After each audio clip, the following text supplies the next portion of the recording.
नमस्कार दोस्तों, मैं सुमित मिश्रा स्वागत करता हूं एक बार फिर से आप सभी का एमजेटी एजुकेशन में। साथियों, आरआरबी एएलपी सीबीटी 1 का एग्जाम हुए 80 दिन से ज्यादा हो गए हैं। अश्विनी वैष्णव जी एक बार कहा करते थे कि हर साल वैकेंसी लाएंगे, हर साल वैकेंसी कंप्लीट कराएंगे। अभी तक ऐसा कुछ भी नजर नहीं आ रहा है। एक वैकेंसी एलपी की ही अभी तक नहीं क्लियर हुई है, सीबीटी 1 का रिजल्ट तक नहीं आया है।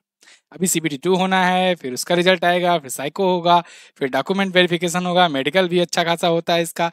ये सब होगा, उसके बाद जाकर के फाइनल ज्वाइनिंग होगी। एक साल में भर्ती प्रक्रिया पूरी करने की बात कर रहे थे। खैर, सीबीटी 1 का रिजल्ट कब आएगा?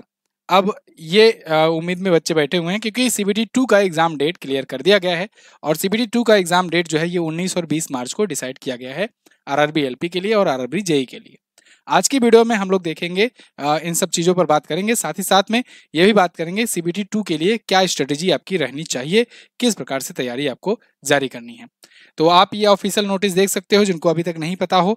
आरआरबी ने ये क्लियर कर दिया है कि भाई आरआरबी का जो loco pilot, assistant loco pilot का है, इसके अलावा जो वेरियस पोस्ट है, जूनियर इंजीनियर, डिपोर्ट में superintendent, chemical and metallurgical assistant, इन सब का एग्जाम 19 और 20 मार्च को होना है सीबीटी 2 जिसमें जिसमें इसमें है। ठीक है ना। और फर्स्ट स्टेज सीबीटी का जो है, इसके फाइनलाइजेशन के बाद ही सीबीटी 2 में आप जा पाएंगे। सीबीटी रिजल्ट चाहे लिस्ट वाइज आ सकता है, पीडीएफ वाइज आ सकता है, या फिर सीबीटी 2 के लिए क्वालिफाइंग कैंडिडेट्स की लिस्ट के लिए आपको ऑनलाइन पोर्टल भी, लॉगिन पोर्टल भी दिया जा सकता है। उससे भी आप चेक करके पता कर सकते हो कि आप क्वालिफाइड हो या नहीं हो। तो उसका अब जब बात आती है डेट कब आएगा, कि कब ये आएगा सीबीटी 1 का रिजल्ट, तो इसके रिजल्ट के लिए बस आप आज या कल या परसों, बस 3 दिन का गैप रख लीजिए, आ ही जाएगा समझो। बस अब इसमें देर नहीं है, क्योंकि एग्जाम डेट डिसाइड हो चुकी है। और डेट डिसाइड हो गई है, तो अब इनको पहले, तो वैसे तो इनको पहले रिजल्ट ही निकालना चाहिए था, जिससे लोगों को एटलीस्ट पता तो चल पाए कि हम तैयारी करें कि ना करें। बहुत सारे लोग स्टूडेंट हैं जो, जिनके मन में कन्फ्यूजन रहती है कि भाई हमारा होगा कि नहीं होगा, हमको करना चाहिए कि नहीं करना चाहिए।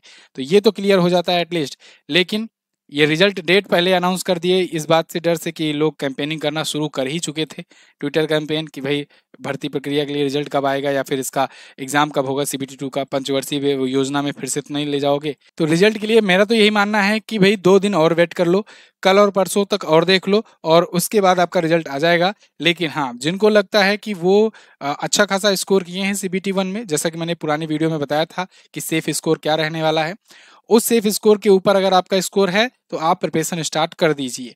सेफ स्कोर कितना होना चाहिए सीबीटी 2 का, इसको हम लोग बात करेंगे। लेकिन एक जरूरी बात यह है कि जो भी कैंडिडेट्स हैं जिनका आधार जो है इसका ऑथेंटिकेशन नहीं हुआ है, ये करा लें। देखिए यहाँ पर साफ साफ तौर पर लिखा है, candidate are advise to authenticate their identification through Aadhaar verification. नहीं होता है तो वहां पर आपको लंबा समय लग सकता है। तो आधार वेरिफिकेशन आप करा लीजिए पोर्टल पर जा करके। इस पर अगर आपने अभी तक नहीं किया, rrbapply.gov.in पर जाकर कर लीजिए। ठीक है। तो आगे हम लोग बात करेंगे कि आपका कितना सेफ स्कोर रहेगा। लेकिन उससे पहले एक जरूरी बात कि yearly text book pass pro जो है मात्र 615 में आपको मिल रहा है, अगर आप एमजेटी कूपन कोड यूज करते हैं तो आप इसके थ्रू जितने भी एग्जाम्स हैं सबके मॉक टेस्ट, प्रीवियस ईयर के क्वेश्चंस वगैरह सब सॉल्व कर पाओगे साल भर तक। और एक जरूरी बात, देखो सीबीटी 2 के लिए प्रैक्टिस सेट, मॉक टेस्ट भी जरूरी होता है, तो वो सब सॉल्व कर पाओगे ही पाओगे। इसके बाद आपका साइको टेस्ट होगा, उसके भी यहाँ पर मॉक टेस्ट अवेलेबल हैं, तो आप उसको भी सॉल्व कर पाओगे। इसके अलावा आपका एनटीपीसी हो या बाकी के जितने भी एग्जाम हो, सबके यहाँ पर मॉक टेस्ट वगैरह मिल जाएंगे। बात करते हैं अब सेफ स्कोर की। कितना सेफ स्कोर कहा जाए, मतलब कितना आपका स्कोर रहे तो आप सोचोगे कि आपको सीबीटी 2 की तैयारी करनी चाहिए। सोचोगे क्या, मतलब कि लग जाना है आपको। तो देखिए, मैंने पिछली वीडियो में जितना बताया था उतने पर अभी भी कायम हूँ। 37 से लेकर के 42 के आसपास जितने मार्क्स वाले हैं, खास करके ईडब्ल्यूएस वाले, ओबीसी वाले और जनरल कैटेगरी वाले, ये अगर 37 से 42 के बीच में या इससे ऊपर का नंबर लाते हैं तो बिल्कुल आप तैयारी शुरू कर दीजिए। और अगर मान लो आपका 35-36 भी है ना, तो भी आप निराश मत होना। आपको तैयारी करना है, लेकिन 50-50 चांस है। ठीक है ना। 35-36 या 34 वाले 50-50 चांसेस हैं। लेकिन 30 के अगर नीचे है तो आप टाइम ना बर्बाद करो। मैं तो यही कहूँगा, 30 के अगर नीचे है तो आप टाइम ना बर्बाद करो।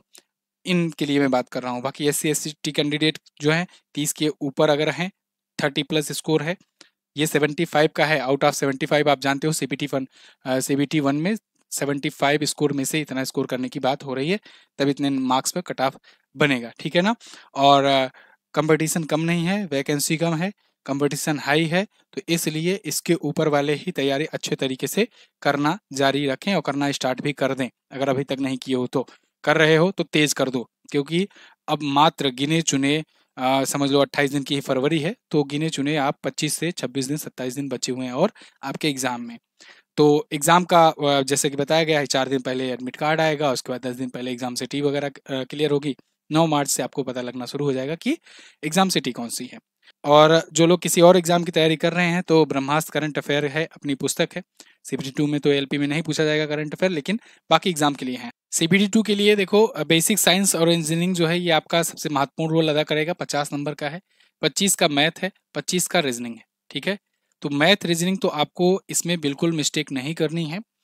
कोशिश करना है फुल में फुल स्कोर करने का। अगर मान लो नहीं हो पाता है, तब भी कोशिश करना है कि 20 या 22 अबव करने का, क्योंकि सीबीटी 2 जो होगा यही आपका डिसाइड करेगा लास्ट तक कट ऑफ। सीबीटी 1 जो था ये तो क्वालिफाइंग नेचर था, सीबीटी 2 ही आपको हमेशा लास्ट मेडिकल तक काम आने वाला है।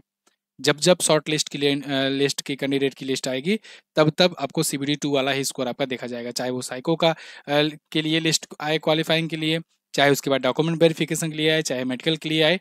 हर बार यही देखा जाएगा कि किसका किसका क्या स्कोर बनता है, और कट ऑफ धीरे धीरे ऊपर होती जाएगी। ठीक है, मान लो जैसे एक बार आपका 70 पे बना, तो अगली बार फिर अगले स्टेज में जाने के लिए 75 पे बन सकता है, फिर अगले स्टेज में जाने के लिए 76-77 पे बन सकता है। तो इसलिए आपको अच्छा खासा स्कोर करना है, जिससे आपको दिक्कत ना हो लास्ट तक। और इसमें आपका बेसिक साइंस एंड इंजीनियरिंग जो है ये महत्वपूर्ण रोल अदा करने वाला है, और इसमें अच्छे से आपको तैयारी करनी है बेसिक साइंस और इंजीनियरिंग की। इनके मटेरियल पर हम लोग लगे हुए हैं। जल्द ही कुछ अच्छी न्यूज़ लेकर के आऊँगा, और जल्द ही आपको इसका मटेरियल प्रोवाइड करूँगा, जिससे आपका समय बचाया जा सके, क्योंकि अब आपके पास ज़्यादा समय है नहीं। अपनी तैयारी को तेज कर दीजिए, और इसका मटेरियल हम लोग जल्द ही अनाउंस करेंगे। जो भी इसका बन रहा है, हम लोग जिस पर काम कर रहे हैं, और फिर आपको मैं बताऊंगा। थैंक यू सो मच यहाँ तक वीडियो देखने के लिए। कोई भी अगर और इन्फॉर्मेशन चाहिए, या फिर कोई अगर आपका डाउट हो, तो आप कमेंट बॉक्स में पूछ सकते हैं।